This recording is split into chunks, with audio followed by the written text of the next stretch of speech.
Class 10 History, Chapter number 5, Print Culture and Modern World, and the topic is Print Revolution and its Impact. Students, last video में आपने पढ़ा print revolution and it's effect. इसके effects को आगे बढ़ाते हुए आज हम पढ़ेंगे रिलीजियस डिबेट्स। प्रिंट रेवोल्यूशन का सबसे बड़ा असर पड़ा ईसाई मज़हब पर, यानी कि क्रिश्चियनिटी पे। आपको तो ये पता ही होगा कि यूरोप में ज़्यादा लोग ईसाई मज़हब से ताल्लुक़ रखते हैं। उस वक्त भी आम लोग, जो वहाँ के लोग थे, वो ज़्यादातर ईसाई मज़हब से ताल्लुक़ रखते थे। मगर वहाँ की सोसाइटी में ज़्यादातर जो पढ़े लिखे लोग होते थे वो नोबल और क्लर्जी से ताल्लुक़ रखते थे। बाकी जो ये मैक्सिमम लोग थे, आम लोग, वो अनपढ़ होते थे।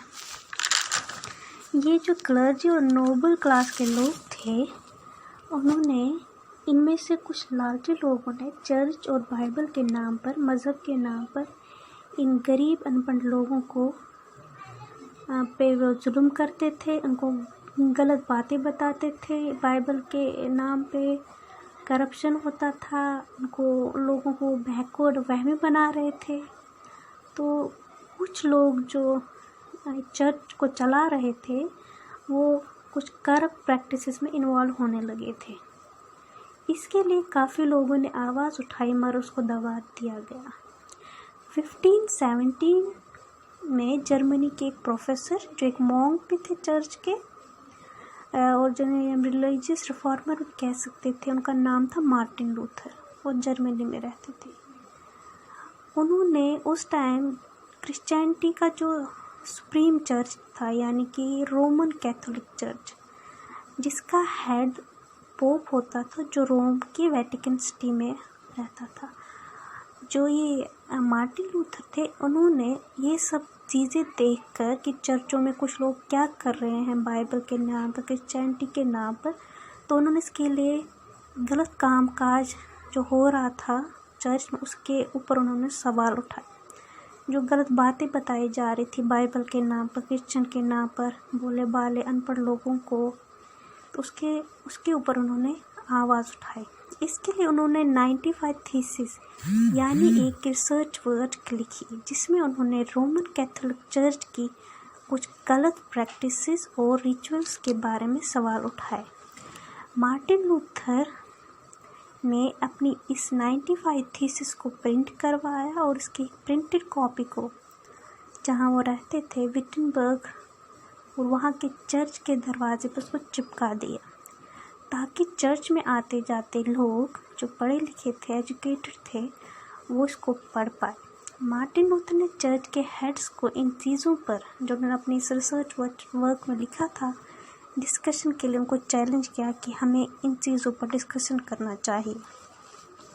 जल्द ही मार्टिन लूथर की 95 थीसिस काफ़ी पढ़ी जाने लगी और इसकी बहुत सारे पब्लिकेशन, इसकी प्रिंटिंग होने लगी। 95 थीसिस की, मार्टिन लूथर की। बहुत सारे लोग 95 थीसिस की बातों से सहमत थे, और वो भी जो ये रोमन कैथोलिक चर्च से अलग होकर इसमें बदलाव लाना चाहते थे। इसकी वजह से चर्च में जो चर्च के लोग थे, वो दो हिस्सों में बट गए। कुछ लोग रहना चाहते थे रोमन कैथोलिक चर्च उसकी टीचिंग के साथ ही, तो दूसरे चाहते जो इसमें बदलाव हो। और इसके साथ यूरोप में रिलीजियस रिफॉर्मेशन की स्टार्ट हुई। जैसे जैसे 95 थीसिस जो मार्टिन लूथर की थी, वो पढ़ी जाने लगी और लोगों में डिस्कशन होने लगा, और इसकी वजह से एक क्रिश्चियनिटी में एक नई ब्रांच जुड़ गई, जिसे प्रोटेस्टेंट चर्च कहा जाता, उसकी शुरुआत होने लगी। वेस्टर्न यूरोप के बहुत सारे किंग्स भी चाहते थे कि वो रोमन कैथोलिक चर्च के, जो उनको जकड़ के रखा था, उससे वो अलग होना चाहते। तो बहुत सारे जो वेस्टर्न यूरोप के किंग्स थे, वो रोमन कैथोलिक चर्च से अलग होकर वो प्रोटेस्टेंट चर्च से जुड़ गए। प्रोटेस्टेंट रिफॉर्मेशन ने यूरोप के रिलीजियस, जो लोगों की रिलीजियस लाइफ है, उसमें ज़बरदस्त चेंज लाया। Science, religion, new ideas, innovations religious reformation के साथ आए।